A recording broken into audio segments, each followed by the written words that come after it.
कोशिश अकथ प्रयास करे थी बाबूजी, लेकिन जब लड़कन का पारी आवत है तो लड़कन अपने माता पिता के साथ का व्यवहार करे थी। गजल में भैया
कि आप सबको पसंद आई। नजर में कहना बा भैया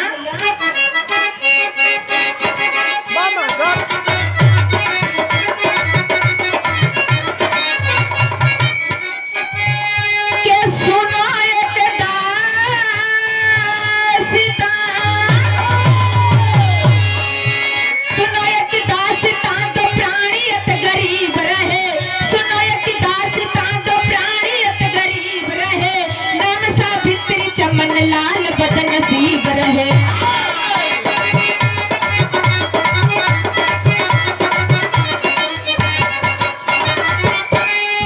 शादी के बाद समय बीत 15 साल रहा, शादी के बाद समय बीत 15 साल रहा, गोद भी सोनी नहीं हुआ कोई लाल रहा।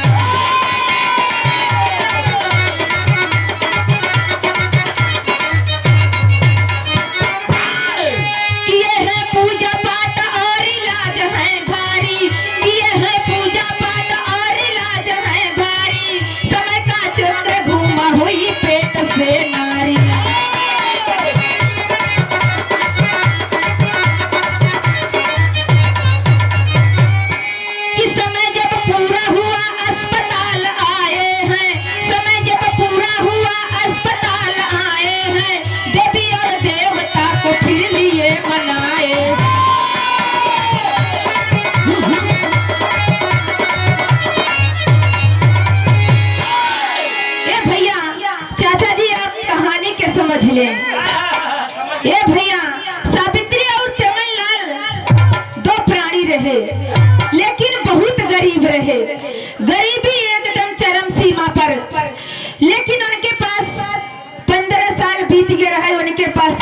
औलाद न रहे। उनकर बगिया और गोदी दुन्हा सोनी रहे बाबूजी। यानी लड़का बच्चा के चाहत में बहुत तड़पत रहे दुन्हा पर। परम पिता परमेश्वर का आसन डोला, सावित्री पेट से हो गई यानी गर्भ से हो गई।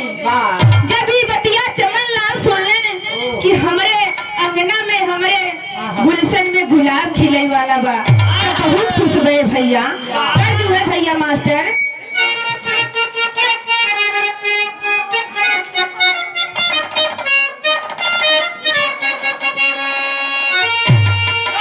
कि अरे ना जइबै नदी, हे ना जइबै नदी, सवनवा में ना जइबै नदी।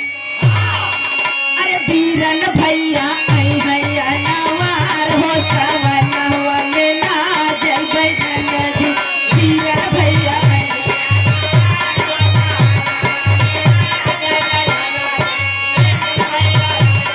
क्या बात है।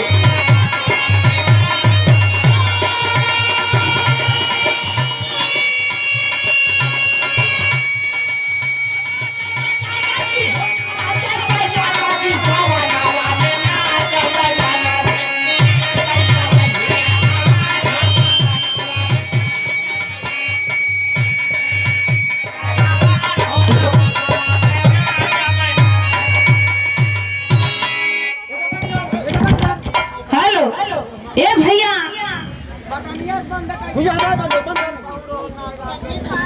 ए भैया लास्ट महीना चलने लगा, वो भी दिन आ गया जब चमन लाल के बगिया उजियार हुए वाली बाबूजी। यानी सावित्री को दर्द चालू हो गया और हॉस्पिटल लेकर चमन लाल पहुंचे और अंदर एडमिट कर दिए। अंदर से नर्स आवत बा, बाहर इधर उधर देखत बा, कहत बे भैया चमन लाल के हया कहने मैडम जी हम पहले से खड़ा बाटी, हम ही चमन लाल है। नर्स कहे भैया भाव में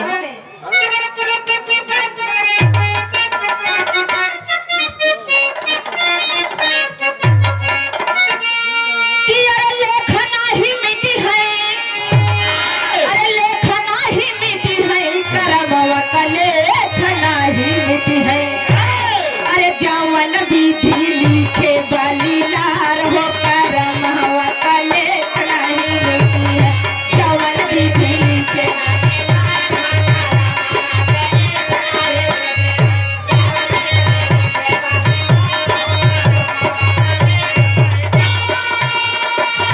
क्या बात है।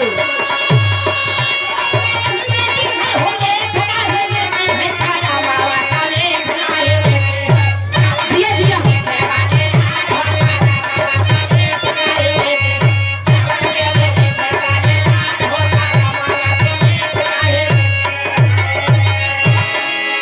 ए बाबूजी, नर्स चमन लाल से कहत बा, ए भैया चमन लाल बड़ी खुशखबरी के बात बा, कहे न जल्दी बताओ मैडम का बात बा। भाव में कहना बा भैया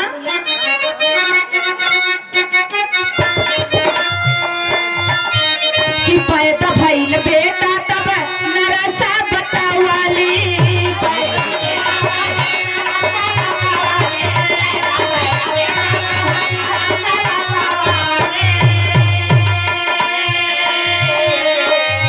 अरे लेकिन एक दुखावा के अरे खबरा जनावाली।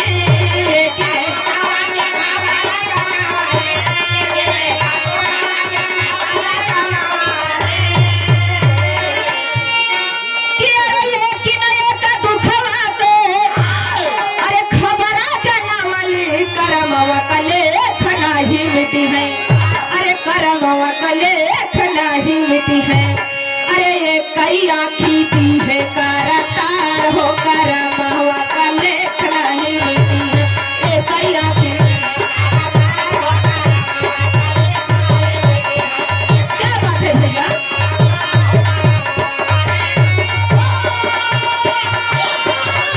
दिया दिया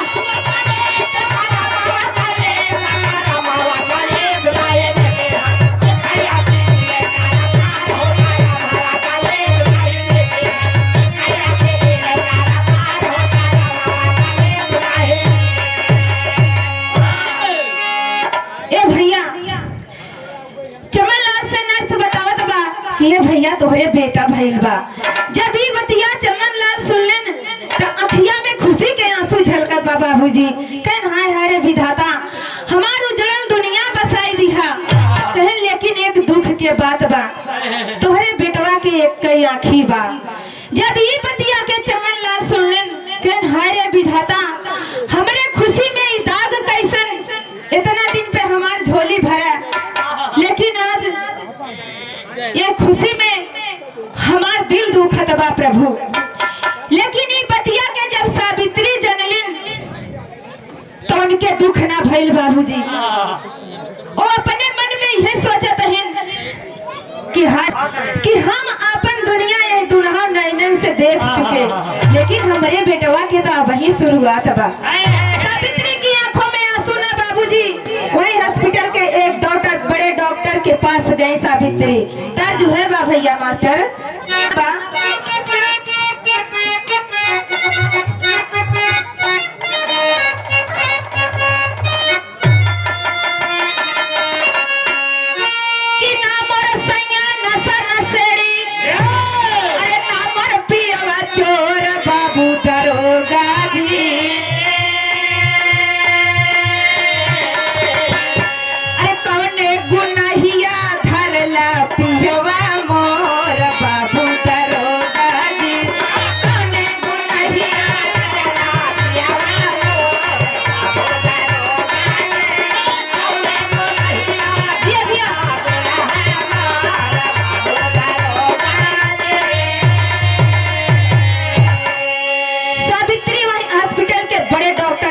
जाती है और अपने मन के बात वही डॉक्टर से कहे कैसे भैया,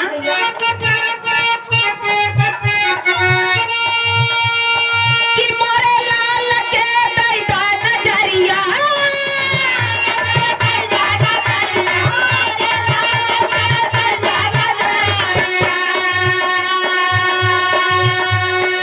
अरे लाइला आँख हमार डॉक्टर साहेब हो,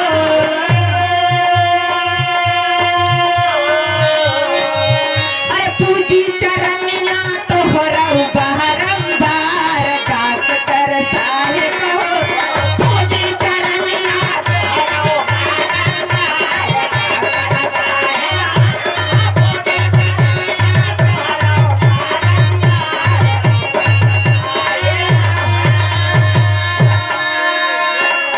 सावित्री कहीं है डॉक्टर साहेब, सुना हमार बेटवा के केहू आंधर कहे नेत्रहीन कहे कि हमके बर्दाश्त नहीं बा। ये माई के ममता झलकत बा बाबूजी। सावित्री कहीं हमारी एक आंख निखारी के हमारे बेटा के लगाई दा। डॉक्टर साहब से सावित्री कहे कैसे कैसे,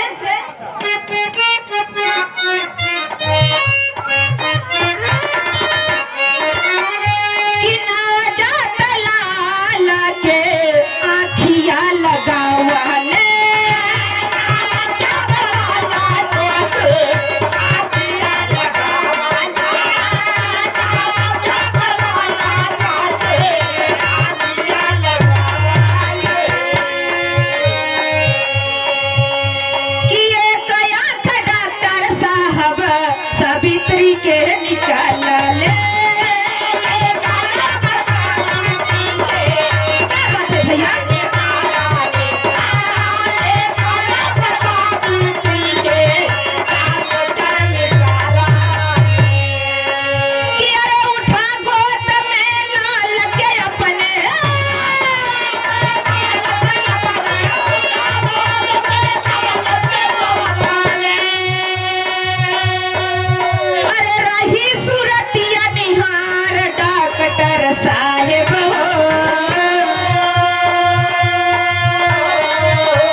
निखार के हमरे बेटवा के लगाई दे।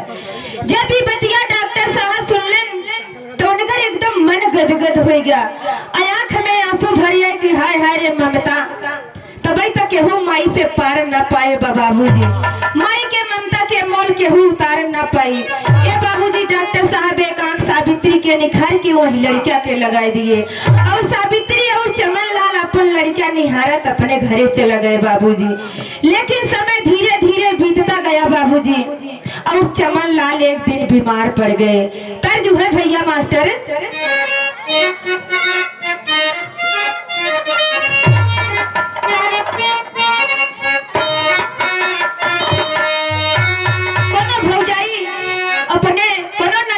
भौजाई से कहे कैसे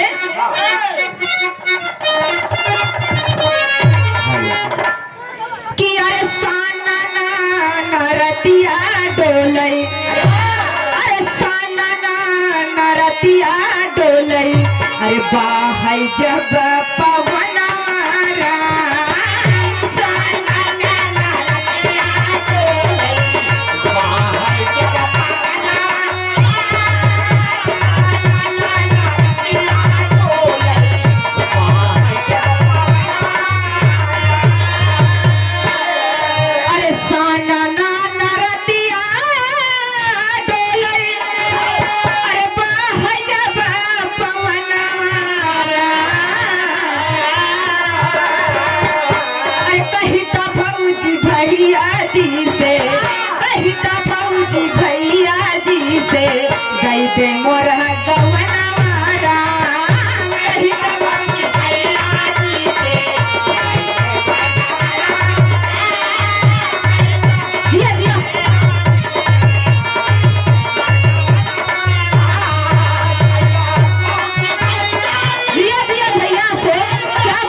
बाबूजी कि चमन लाल हेलो फिर चार पाई से उठ ना सके और इस धराधाम को तक चले बाबूजी। सावित्री बिल्कुल अकेली पड़ गई, पिता के बगैर बेटा हेलो अनाथ हो गया और पति के बगैर महतारी विधवा हो गई बाबूजी। कहना बा भैया भाव में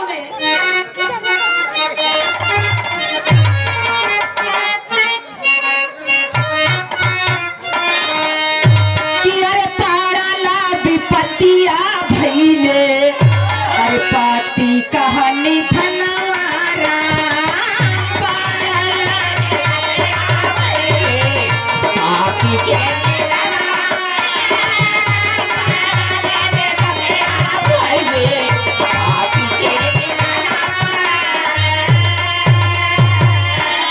अरे पड़ला विपतिया भइले, अरे पहती कहानी धनवारा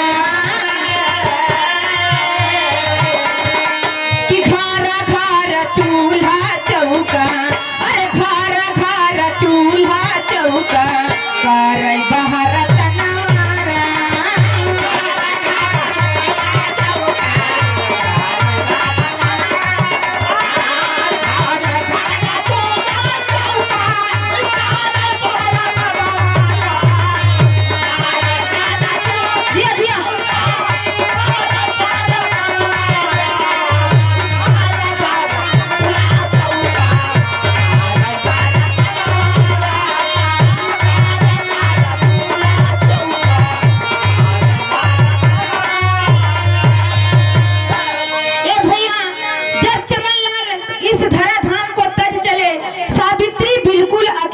गई घरे घरे चूल्हा बर्तन करें भैया, सबके कारोबार करें, तब जाए के उनकर माई बेटवा का पेट पालन होए।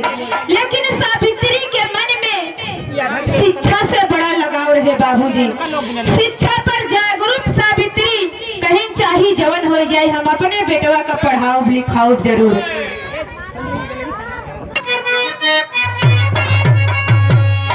दिया दिया अरे वाह दिया दिया मास्टर क्या बात है।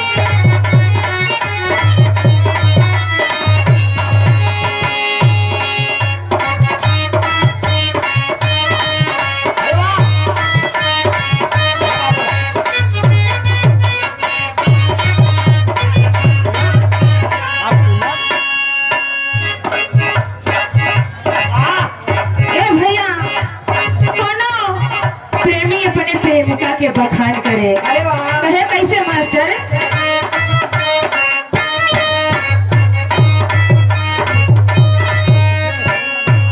घेरले बाबा दारा सकता रूपा जारा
सावित्री जब एकदम परेशान हो गए बाबूजी अपन लड़का लेके घर घर चूल्हा बर्तन करत है, लेकिन उनके मन में एक शिक्षा के लगाव रहा कहीं हम अपने बेटवा के चाहिए जवन हो जाए लेकिन शिक्षित बनाए के छोड़ बाबूजी।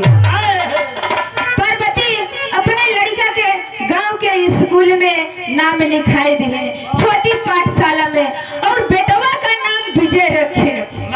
जैसे हमारे बेटवा का नाम रही वैसे हमारे बेटवा काम करी। जैसे भैया संजय अपने बेटवा का नाम हार्दिक रखे हैं, वाकई बहुत अच्छा नाम। सर जो है बा मास्टर कहना बा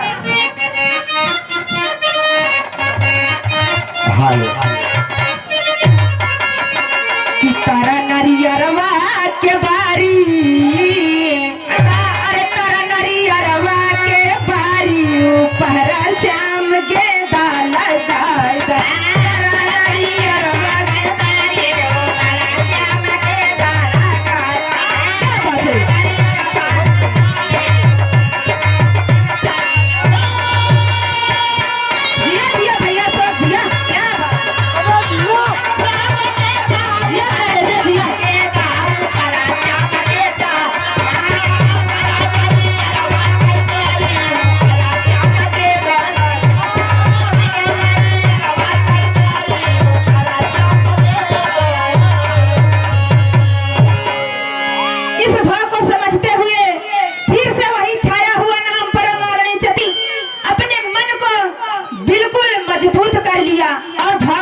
भैया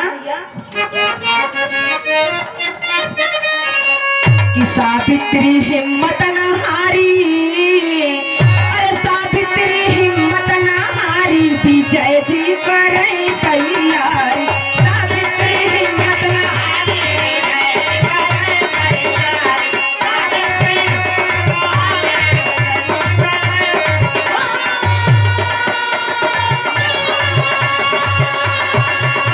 क्या बात है, चाची जी का आगमन हुआ।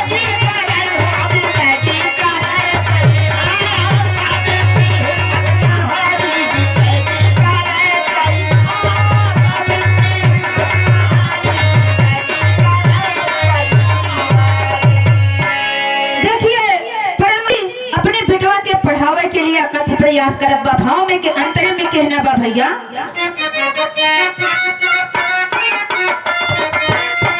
अरे कई के मजदूरी तब रुपया जुटवाली, कई के मजदूरी तब रुपया जुटवाली, कई के मजदूरी तब रुपया जुटवाली। आय अपन पेट काट काट लाल के पढ़वाली, अपन पेट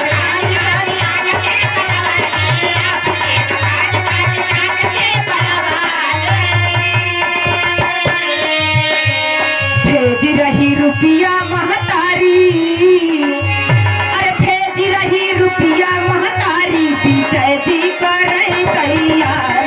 भेज रही रुपया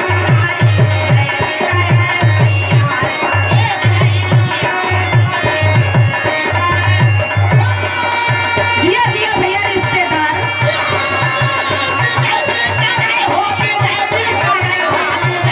क्या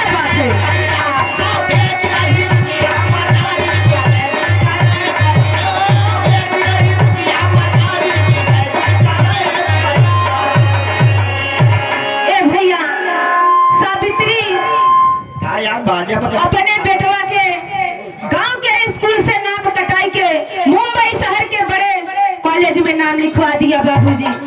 और कभो कभो तो सावित्री भूखे रहे, पानी पी के सोई जाए, लेकिन महीने के फीस का इंतजाम जरूर करे रहे बाबूजी। लेकिन उनकर मेहनत रंग लाई भैया, कहना बा मास्टर।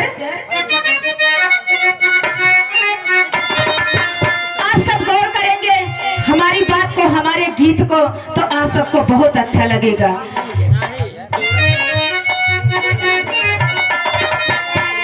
कि प्रभु के कृपा से दिन सुख में आइले, प्रभु के कृपा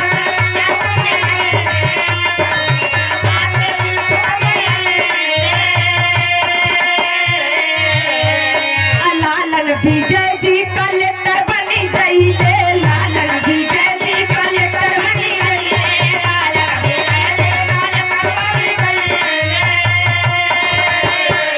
अरे रहिया निहारे महतारी, अरे रहिया निहारे महतारी, विजय जी करें तैयार। रहिया निहारे महतारी,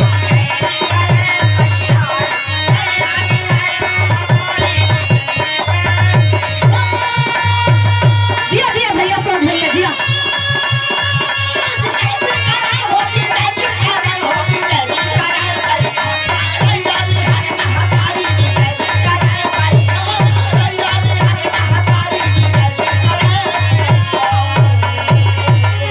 ए भैया बहुत सुखमय दिन सावित्री की जिंदगी में आ गया बाबूजी।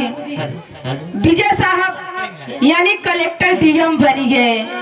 जब ये बात के चिट्ठी में लिख के अपने माई के पास भेज दिया, जब ये बात के सुनने सावित्री की है रे हमार बेटा डीएम बन गए और हम एक डीएम के महतारी यही, तो उनके अखिया से आंसू ना, वो ममता गिरत बा, वो दुख भरा दिन गिरत बा, जब सावित्री अपने विजय बेटा के लिए उठाए रहे बाबूजी। सावित्री राह देखती है कि हमार बेटवा डीएम बन गए तो हमसे जरूर मिले यही। देखो भैया मेरे प्रधान पता न कहाँ चले गए। हम नहीं बराई गीत गावे के सोचत रहे, गायब हो गए। चलो भैया ताजू है बा भैया मास्टर। देखा प्रधान स्वागत करे हैं तो हमारा फर्ज बनत है। का चाचा ठीक बा? सारे लोग मारत रहा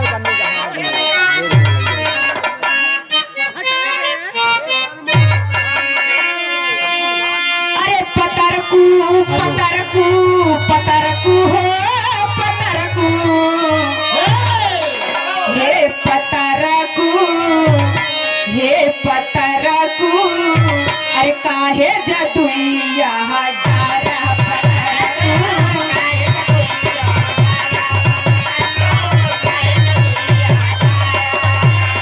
अरे जियता जिंदगिया हो जियता जिंदगिया अरे जियता जिंदगिया तू हमनी के मारा हो पता रखू काहे जदुइया डारा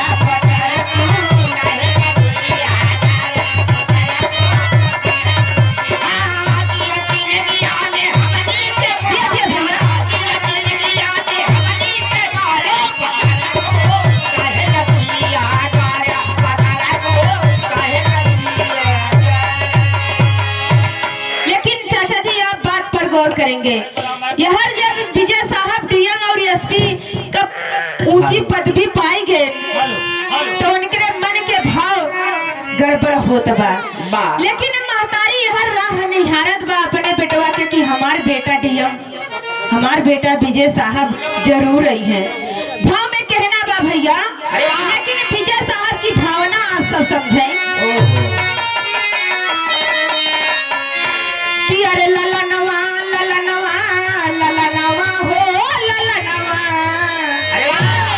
अरे ललनावा जब से कलेक्टर होई गईले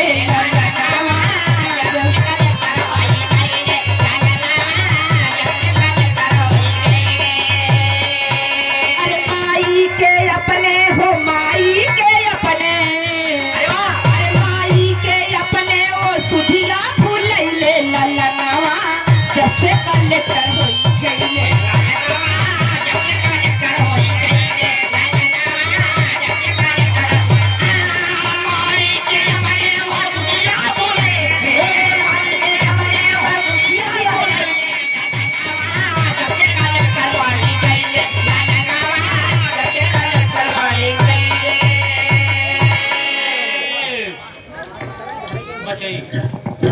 बड़े भैया आप बचाई बिंद सुझा की पाँव से देनी भैया के कर कमलों द्वारा 21 रुपए का महान पुरस्कार सदा भैया खुशहाल रहे और हर एक मनोकामना पूर्ण हो तो हरियर हरियर नोट में एकदम व्यस्त हो गए यानी अपने माई का वो त्याग बलिदान भूल गए ममता दुलार भूल गए बाबूजी चिट्ठी पे चिट्ठी माई के नामे लिखत है लेकिन आवई के उनका मौका नहीं मिलत बा अंतरे में भैया मास्टर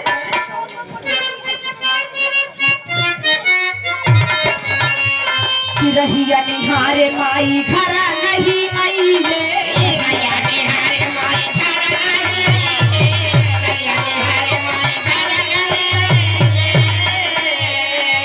एक साल बीतल का सदिया रचैले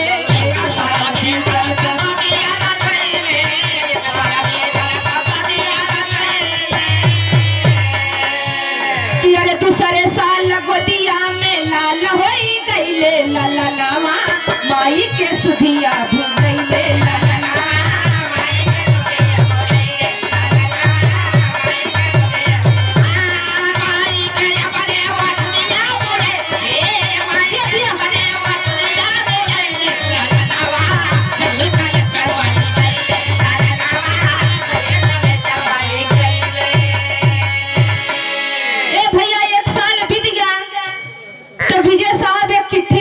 कि माई हम बियाह कैली है जब ई बात सावित्री सुनलिन तो मन में बड़ा दुख बा कहन हाय रे बेटा बगैर हमरे के तू शादी कैला कैसे लेकिन फिर सोचत हईन चला बड़ी व्यस्तता बा हमारे बेटवा के रोटी पानी का केहू का त चाहिए लेकिन एक साल और बीतत बा भैया तब विजय साहब लिखत हैं कि माई हमरे बेटा एक भइल बा अरे पोता भइल बा जब ई बतिया के सुनली सावित्री तो उनके मन में थोड़ा क्रोध है और दिल दुखा जाय के पड़ोसन से कहते ने बहनी हमरे विजय भैया के बेटा भइल बा हो और देखा हमके मिले ना आए लेकिन शादी कैले ना और एक ही पोता हुई है तो बगल के पड़ोसी ने कहा थे ये बहनी तोरे बेटा डीएम के पास समय का बड़ा अभाव बा तो वही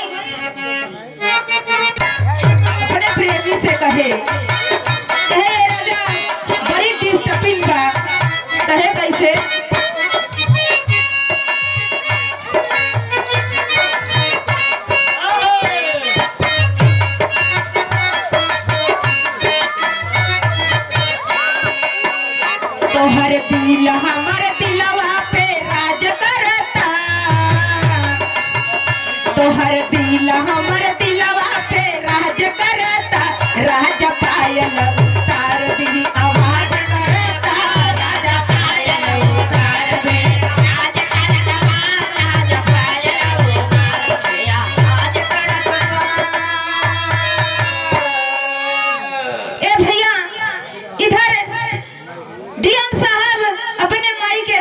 भुलाई गया है। अरे वाह। बगल का पड़ोसी कहे ये दीदिया डीएम साहब के पास टाइम नहीं बता तो वहीं चली जा।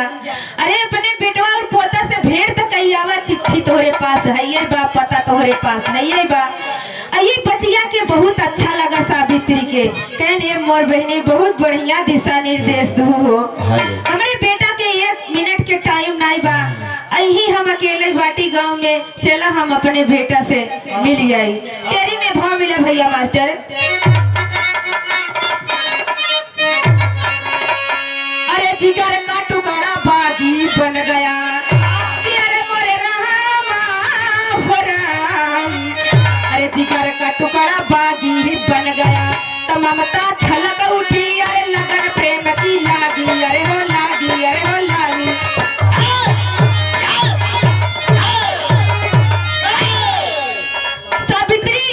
अपने मन में बहुत अच्छा सपना सजाए के अपने बेटा से मिलने मुंबई शहर चल दिया बाबूजी। अब पहपट में भाव मिला भैया मास्टर, कहना बा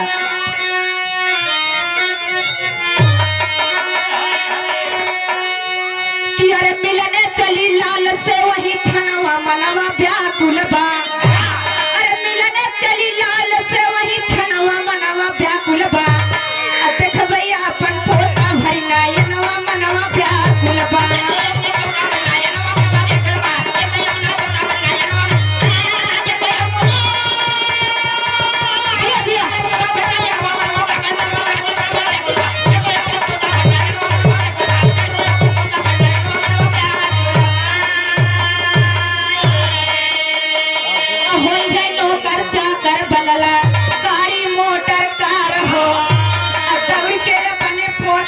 हम भरी ले भैया कवार हो। अरे पौहर दौड़ के छुई है मोर चरणवा मनवा व्याकुल बा।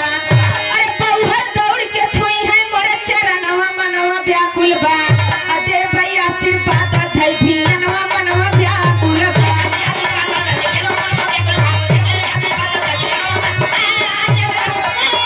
ये भैया को मार दिया।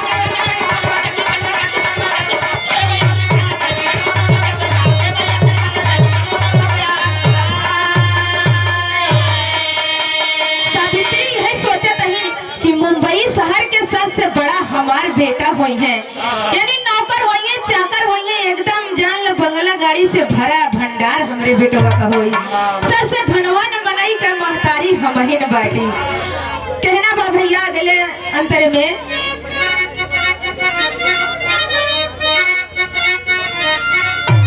अरे सोचता पहुंच गई ने। अरे डीएम के आवास हो, गेट पे पहरा पुलिस का लागल रहे बड़ा खास हो। अरे कहाँ कलेक्टर हवा मोरल ललनवा मनवा व्याकुल बा। अरे कहाँ कलेक्टर हवा मोरल ललनवा मनवा व्याकुल बा। अतही परमाण चिट्ठी तौने थनवा मनवा व्याकुल बा।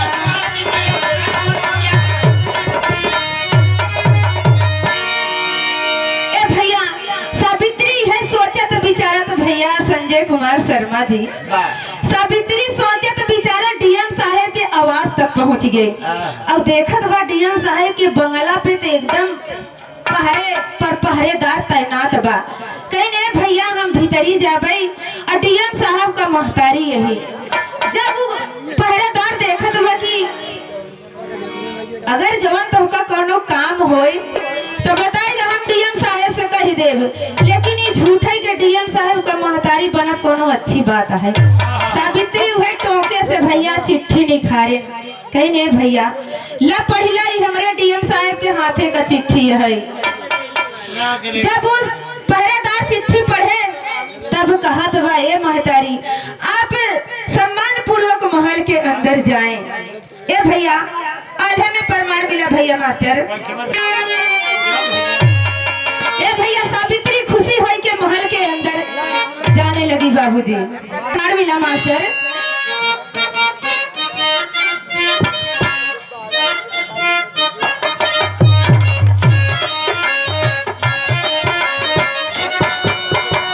कि बांगला के अंदर गईली जौन छन मयरिया भैया।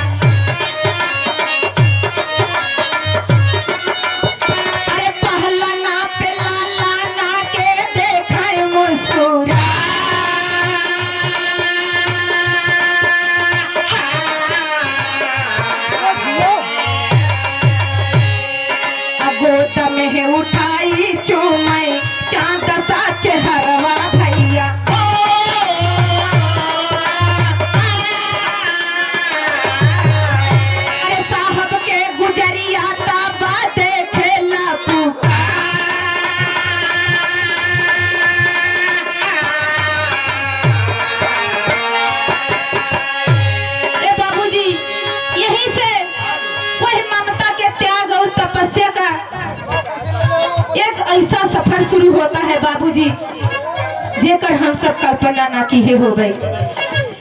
जब सावित्री महल के अंदर गई बाबूजी पलने पे अपने पोता के उठाए के बहुत प्रेम से चूमत बा कि हाय हाय रे हमारे करेजे का टुकड़ा, हाय हाय रे हमारे बगिया का चिराग भैया, बहुत खुश बाटी कि तहार प्यार हमारे आंचल में झूमत बा बाबूजी।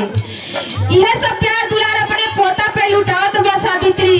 तब तक साहब की पत्नी महल के अंदर से सावित्री के पास आई गई और डांट कर बुलाती है बाबूजी, अरे ओ भिखारन, तू हमारे महल के अंदर प्रवेश कैसे की? सदर में भाव मिला भैया मास्टर।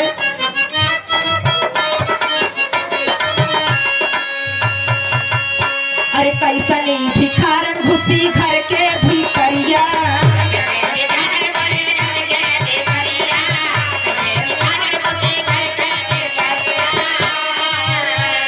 बाहर निकाल लागी धक्का मारिया,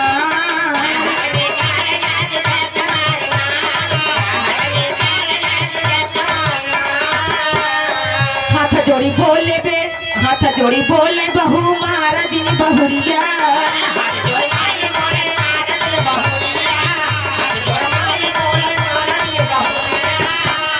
तूता पतो हुडियन बेटवा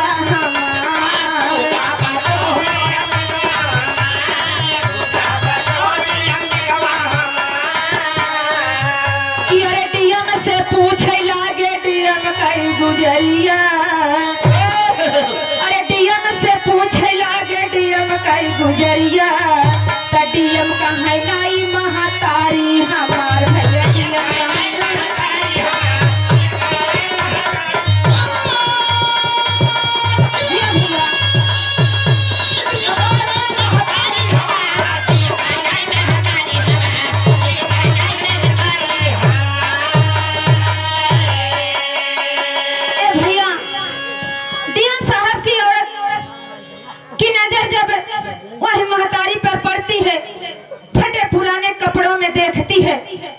तो कहा था अरे ओ भिखारन, तू हमारे महल के अंदर कहाँ से आ गई? सावित्री हाथ जोड़ के कहे ये बिटिया, हम भिखारन ना बाटी, हम डीएम साहब के माई बाटी। अरे वाह, तू हमार पतोहू वहू बिटिया, ओह और जो पालने में खेलत है लाल, ये हमार पोता है, हमारे करेजा का टुकड़ा है। कह सुना ये धन दौलत देख के ना बड़े बड़े मनई का ईमान डगमग हो जाता, तोरा जैसे मनई यही दुनिया में घूमत बाटे। अया बही हम दूध का दूध और पानी का पानी कह देते ही भैया। सो डीएम साहब ऊपर के महल पर बैठा रहे, नाश्ता पानी करत रहे, और डीएम साहब का औरत नीचे से कहे कि अरे ओ डीएम साहब जरा ऊपर से नीचे आइए। ये हल्ला बात सुन के घर के सारे नौकर चाकर भी जुट गए बाबूजी, यानी जो 20-25 मनई रहे उनके महल में। जब आए डीएम साहब नीचे, तब डीएम साहब पे औरत कहे कि सुना ये भिखारन औरत तो के अपन बेटा और हमके अपन बहू और हमारे बेटवा के ये गंदे गंदे हाथों से छूकर कहती है कि ये हमार पोता है बाबूजी। डीएम साहब चारों ओर नजर घुमावत है, देखत है कि बड़ा मनई है, बड़ा नौकर चाकर है हमारे घरे में, इतना बड़ा मनई हम यहाँ मुंबई शहर के, इतनी बड़ी हमार पोजीशन बा, अगर ये मनई के सामने इनका हम अपन माई मानत है तो हमार बड़ी बदनामी होए। यानी हमका मनई हमारे मुहन पे कहीं कि बतावले अय पुना एकदम ताजमहल में खेलत है, महतारी के ही हाल बा, एक कपड़े के लिए तरसा रहे हैं अपने महतारी को बाबूजी। डीएम साहब सोझे कहता है ऐसे हमार कौनो नाता नाई बा, अये हमार महतारी न हो। ये बाबूजी जब इस बात को सावित्री सुनती है तो उसकी आंखों से आंसू नहीं खून निकलते हैं। कहते हैं अरे बेटा विजय, तू हमका मान सम्मान मत भैया, लेकिन हमका अपन माई माने से मत मना करा। हम तो के कितना दुख दर्द दे के, कितना दुख दर्द झेल के ये ओहदा तक पहुँचाए। अपन सब कुछ दांव पर लगा दिया, यहाँ तक कि हम अपने आंख के रोशनी भी अपने बेटा विजय के लिए दांव पर लगा दी कि हमारे लड़का अपने आंख के उजाले से दुनिया देखी है, तो इनके उजाले तले हमहू अपन जीवन बिताई। लेकिन डीएम साहब इस बात को मानने से इनकार कर दिया कि आप मेरी माँ हैं। जब इस बात को सावित्री सच जान गई बाबूजी, तो महल से रोते हुए बाहर निकल गई। खड़ी धुन में अंतिम भाव में कहना बा भैया मास्टर, सावित्री कहे कैसे,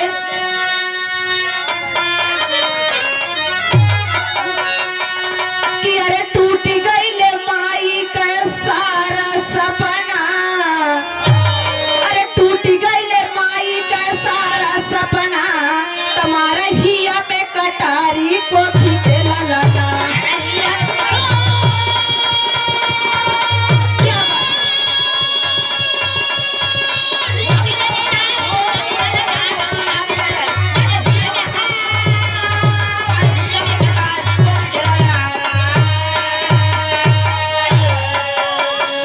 निकली महल से माई, अरे बाहर गई आई हो, अरे लिखा दास्ता खत में अपने, अरे बैठकवा में जाई हो, अरे झूल गई फांसी पे न कोई अपना, अरे झूल गई फांसी पे न कोई अपना, तुम्हारे हिया में कटारी को खींचे ललना।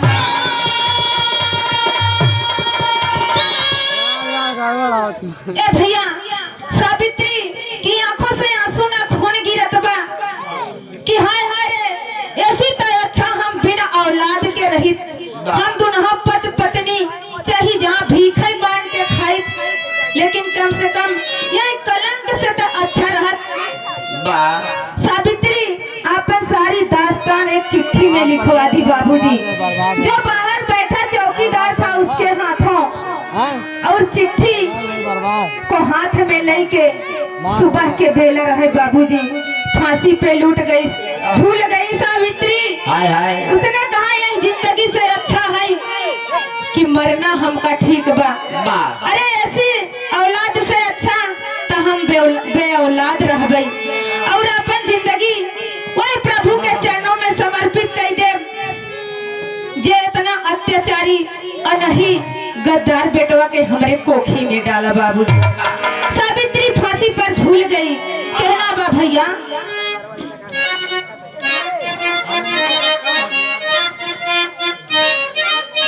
अरे देख के चौकीदार तब साहब को तुरंत बुलाया, अरे हाथ के चिट्ठी पढ़ने लगे, सच सारा सामने आया। अरे रोमन कलेक्टर साहब भूल भइल विधना, अरे रोमन कलेक्टर साहब भूल भइल विधना, तुम्हारे हिया में कटारी को खींचे ललना।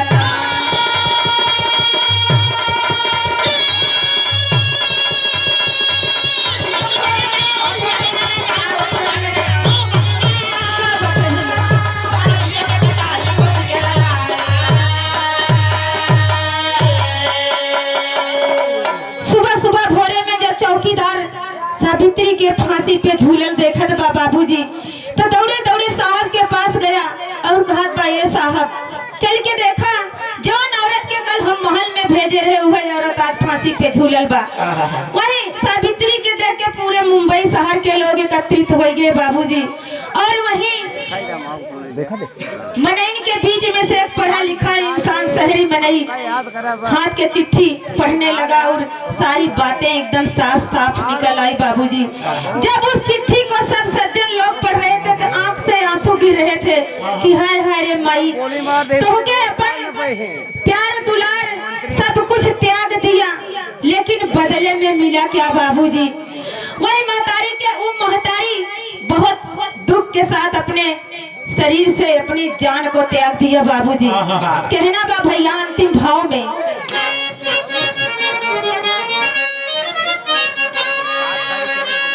ए भैया सावित्री के जब यह हालत में देखत बा डीएम साहब के पत्नी, तो कहे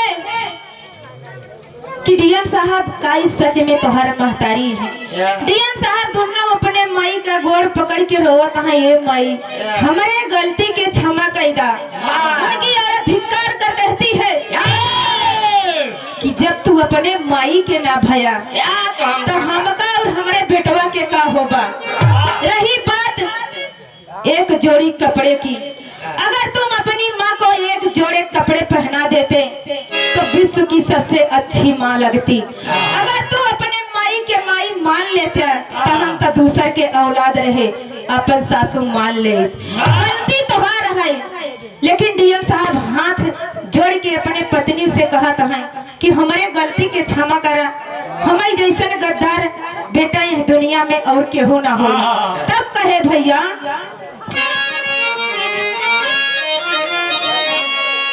नई सदी से मिल रही नई नई सौगात, कलयुग के बेटवा नाची है माई। अरे बेकार भइल सब पढ़ना लिखना, अरे बेकार भइल सब पढ़ना लिखना, तुम्हारे ही में कटारी कोखी के ललना।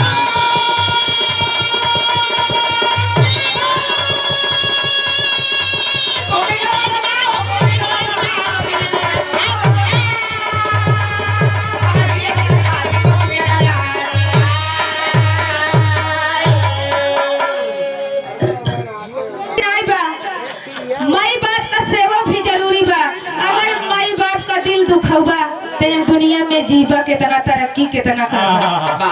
सबसे अच्छा सबसे बड़ा भगवान अपन माई बाप है, तब तीरथ और चारों धाम बा बाबूजी। कहाँ से कि वो नहीं क्या दिखावा, ये भोलेनाथ है, ये ब्रह्मा है, ये विष्णु है, लेकिन हमका का पता माई बाप से बड़ा भगवान है दुनिया में केहू ना है। अंतिम भाव में अंतिम बंद में बेटी अपने गुरु घराने का परिचय देते हुए कहे,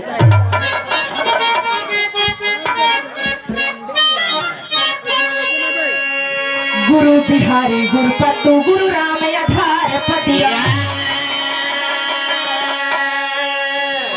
मूल चंद्र कवि रामचंद्र, मूल चंद्र गुरु रामचंद्र, कहे भजिला सीताराम हो।